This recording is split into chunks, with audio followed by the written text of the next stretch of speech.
যোৱা 23 এপ্ৰিল বুধবাৰে বৰপেটাৰ সাহিত্য সভা ভৱনত বৰপেটাৰ অগ্ৰণী সামাজিক সাংস্কৃতিক অনুষ্ঠান আপৰাইজিং ইউথ হেল্থ অৰ্গেনাইজেশ্যন আৰু ইষ্টাৰ্ণ ষ্টোন এণ্ড কিডনী ফাউণ্ডেশ্যনৰ উদ্যোগত তথা গুৱাহাটীৰ সোণাপুৰস্থিত উত্তৰ পূব ভাৰতৰ সৰ্বপ্ৰথম আৰু একমাত্ৰ কিডনী হস্পিটেল আয়োগিতৰ সহযোগত 98 সংখ্যক বিনামূলীয়া স্বাস্থ্য পৰীক্ষা শিবিৰটি সুকলমে অনুষ্ঠিত হৈ যায়। স্বাস্থ্য পৰীক্ষা শিবিৰটিত শতাধিক ৰোগীক কিডনী তথা প্ৰস্ৰাৱজনিত সমস্যাৰ চিকিৎসা বিনামূলীয়াকৈ প্ৰদান কৰা হয়। উল্লেখযোগ্য যে মানৱ দৰদী চিকিৎসক তথা লেজাৰমেন অফ ইণ্ডিয়া হিচাপে খ্যাত ডাক্তৰ অৰূপ কুমাৰ নাথৰ তত্বাৱধানত চিকিৎসক তথা স্বাস্থ্যকৰ্মীৰ এটি সজাতি দলে যোৱা এটা দশক ধৰি অসম তথা উত্তৰ পূৰ্বাঞ্চলৰ গাঁৱে ভূঞা চহৰে নগৰে গৈ ৰাইজৰ মাজত কিডনী তথা প্ৰস্ৰাৱজনিত সমস্যাৰ বিৰুদ্ধে সজাগতা সৃষ্টি কৰি অহাৰ লগতে এনে ৰোগত ভুগি থকা ৰোগীসকলক বিনামূলীয়াকৈ চিকিৎসা সেৱা প্ৰদান কৰি আহিছে। কিডনী হস্পিটেল সোণাপুৰ গুৱাহাটী যেটো আহমেদ ডাঙৰীয়াই কৈছে যে উত্তৰ পূব ভাৰতৰ একমাত্ৰ কিডনী প্ৰতিষ্ঠান ১.৫ বছৰ আগতে ৰাইজৰ সেৱাৰ অৰ্থে আমি মুকলি কৰিছিলোঁ আৰু ইতিমধ্যে আমি বিভিন্ন ৰোগী অসম তথা উত্তৰ পূৰ্বাঞ্চল ভাৰতবৰ্ষৰ বিভিন্ন প্ৰান্তৰ তথা ভাৰতৰ বাহিৰৰ ৰোগীও আহি আমাৰ ইয়াত সুকলমে অস্ত্ৰোপচাৰ হৈছে বা আমাৰ পৰামৰ্শ লৈ তেওঁলোক উভতি গৈছে। কিডনী বিষয়ৰ যি বেমাৰ সি উত্তৰ পূৰ্বাঞ্চলত খুব অভাৱনীয়ভাৱে বৃদ্ধি পাইছে। কিডনী বিকল হোৱা বা কিডনীৰ পাথৰ প্ৰস্টেট গ্ৰন্থিৰ সমস্যা, কিডনীৰ কেঞ্চাৰ বা যৌন সমস্যা, এই গোটেই সমস্যাবিলাক আমাৰ ইউৰলজি বিশেষজ্ঞসকলৰ কৰ্ম পৰিসৰৰ ভিতৰত পৰে। যেতিয়া 2011 চনত মই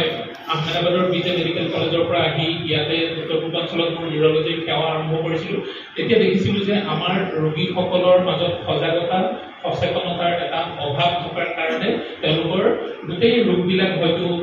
বহুত আগবাঢ়ি যায়, জটিল পৰ্যায় পাই গৈ কেতিয়াবা খুব সহজে ট্ৰিটমেণ্ট হ'ব লগা এটা ৰোগো পিছত গৈ দুৰাৰোগ্য হৈ পৰে, হয়তো এডভান্স হৈ যায়। যদি আমি প্ৰথম অৱস্থাত ধৰা পেলাব পাৰোঁ কিডনীৰ পাথৰ বা কিডনী অন্য অসুবিধাই কিয় সকলো ধৰণৰ কৰ্কট ৰোগো আমি সম্পূৰ্ণৰূপে নিৰ্মূল কৰিব পাৰোঁ। এতিয়া আমাৰ উত্তৰ পূৰ্বাঞ্চল গোটেই ভাৰতবৰ্ষৰ ভিতৰত কৰ্কট ৰোগৰ ৰাজধানী, কেঞ্চাৰ কেপিটেল বুলি জনা গৈছে। ই এটা বহুত বেয়া খবৰ আৰু তাৰ প্ৰথম আৰু প্ৰধান কাৰণটো হৈছে যে অত্যধিক ধপাতজাতীয় খাদ্যৰ প্ৰয়োগৰ প্ৰচলনৰ কাৰণে আমাৰ উত্তৰ পূৰ্বাঞ্চলত কেঞ্চাৰৰ পৰিমাণটো ইমান বৃদ্ধি পাইছে যে গোটেই ভাৰতবৰ্ষৰ ভিতৰত আমি এতিয়া ১ নম্বৰৰ স্থানত আছোঁ। যিটো হয়তো আমি অৰ্থনৈতিকভাৱে খেলা ধূলা বা পঢ়া শুনাত থাকিলে আমি বেছি ভাল পালোহেঁতেন, কিন্তু কেঞ্চাৰৰ ক্ষেত্ৰতহে আছে। গতিকে আমি কিডনী হস্পিটেলত যেতিয়া কাম আৰম্ভ কৰিলোঁ তেতিয়া দেখিলোঁ যে আকৌ যদি আমি ৰাইজৰ ওচৰলৈ নাযাওঁ, ৰাইজক যদি এই ধৰণৰ সজাগতা সচেতনতাৰ বিষয়ে অৱগত নকৰাওঁ, তেতিয়াহ'লে হয়তো বহু ৰোগবিলাক বহুত জটিল পৰ্যায় পাব আৰু নহ'লে সচেতনতাৰ অভাৱৰ কাৰণে যিবিলাক ৰোগ আমাৰ ইয়াত অত্যাধুনিক ধৰণে ট্ৰিটমেণ্ট হয়, খুব কম খৰচত হয় বা সহজে হয়, এইবিলাক ৰোগৰ কাৰণে বাহিৰলৈ গৈ বিভিন্ন ধৰণৰ ইনফৰ্মেশ্যন নথকাৰ কাৰণে বা কেতিয়াবা কিছু মধ্যভোগী মানুহৰ প্ৰৰোচনাত পৰিও আমাৰ ৰোগীবিলাক বাহিৰত গৈ খুব ভাবুকিও খায় আৰু গাঁঠিৰ ধন ভাঙি তেওঁলোকে তাত উপায় নোহোৱা হৈ পৰে আৰু ট্ৰিটমেণ্টটো এবাৰ কৰাৰ পিছতো খুব দীঘলীয়াকৈ কেতিয়াবা ফ'ল' দৰকাৰ হয়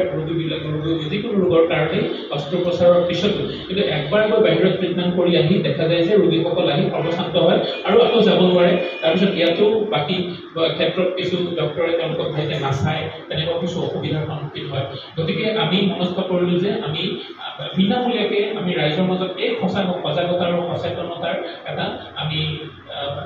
আনিবলৈ চেষ্টা কৰিলোঁ আৰু আমাৰ ফালৰ পৰা আমি বিনামূলীয়াকৈ এই ধৰণৰ যি প্ৰগ্ৰেম আৰম্ভ কৰিলোঁ অসম তথা উত্তৰ পূৰ্বাঞ্চলৰ বিভিন্ন ভিতৰুৱা অঞ্চলত গৈ এটা দুটাকৈ গৈ আমি আজি 98 সংখ্যক বিনামূলীয়া news desk report, news health plus.